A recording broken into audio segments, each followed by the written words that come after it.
Alright, magandang araw mga ka-tracker. Welcome sa ating YouTube channel vlog. For today's video, ipakita ko lang sa inyo itong unit na ginagawa po namin. Malapit na pong i-release itong unit. Japan surplus truck po ito na Isuzu Gigamax 10-wheeler drop side with boom crane. Ipakita ko po sa inyo para magkaroon kayo ng idea and reference sa mga unit po namin dito sa loob ng planta, yung mga binebenta po namin. Pero kung bago lang po kayo sa aking vlog at napadpad lang kayo dito, paki-follow na and subscribe. So ayan, gross weight capacity, ayan yung ano natin, capacity ng truck. Ito po ay Isuzu Giga, may plaka na nakarehistro, fully reconditioned po ito, complete electrical lights and accessories, color white, fully repaint po siya, urethane paint yung ginamit, hino white yung kulay niya, and then undercoat black. So ito po yung loob, di-detail po pa po namin ito. Dito po tayo sa loob, tinanggal pa namin yung back bed, and then medyo may stain pa yung ceiling, yung loob nito, pero lilinis to mga katracker. Ipakita ko sa inyo pag natapos naming i-detail. So ito po yung dashboard natin, nakabukas po yung mga ilaw, and gumagana po lahat ng gauges sa instrument panel, and then wala po yan check engine. Tapos yung odo nya, ang odo po nito ay 489,035 lang.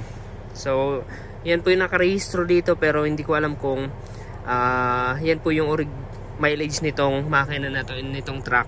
So brand new dashboard na po siya, converted, pero ito po brand new na yung kinabit namin. Tapos 7-speed manual transmission, gumagana yung radio, and then may ano po ito, air condition. Tapos yung mga switch po niya lahat functional.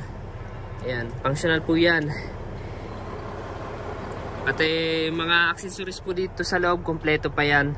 Nandun po yung cortina, and then yung back bed binaba po ng aming magdi-detail. Ayan po yung itsura, naka-upholstery na yung upuan, naka-floor matting. So ito naman yung mga gulong niya. Ang gulong nito 295 by 80R 22.5, 8 stud po siya. Tapos mga kapal, and then yung molye dinagdagan po namin, bali 4 na molye na yung kabilaan, kasi naglagay po kami ng brand new boom crane na 10 tons. 10 tonners po yan na may 4 na outrigger jack. So nandun po yung operator sa taas, dun po mag-ooperate yung gagamit nito. Alright, so yan mga katracker, dito tayo sa kabila. Ayan po yung itsura niya, oh. Drop side, aluminum sidings, mataas po yung sidings nito. Ang haba po ng body ay 32 feet. Tapos dito mga 4 feet pa yung ginamit na space para dito sa boom crane. Bali mahaba po siya. Brand new battery, tapos nilagyan namin ng 3 layers bended running guard. And then converted din po yung suspension nito, dating airbag suspension, ginawang molye. Ayan po yung outrigger sa likod, nandyan po. Toolbox, kompleto po yung mga accessories dito sa likod. Ito po yung itsura. Ayan yung toolbox din to sa likod. Tapos plaka, yan mga taillight natin, gumagana, naka-import type clearance light. Tapos may mga side spring pa yan, and yung reserbang gulong.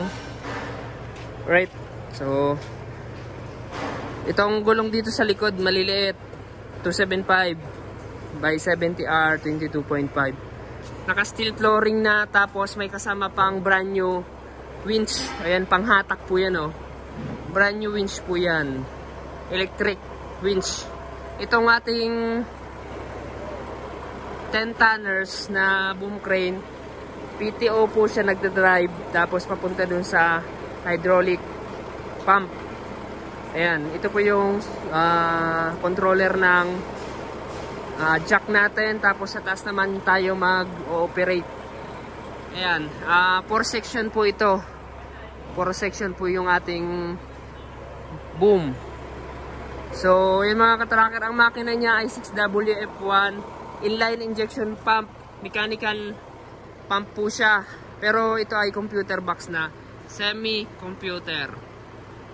So maganda pa rin to dahil madali lang ayusin, maraming may alam at kunti lang yung trouble niya compared din sa mga Euro 4 natin na mga makina like 6UZ1, 6WF1 na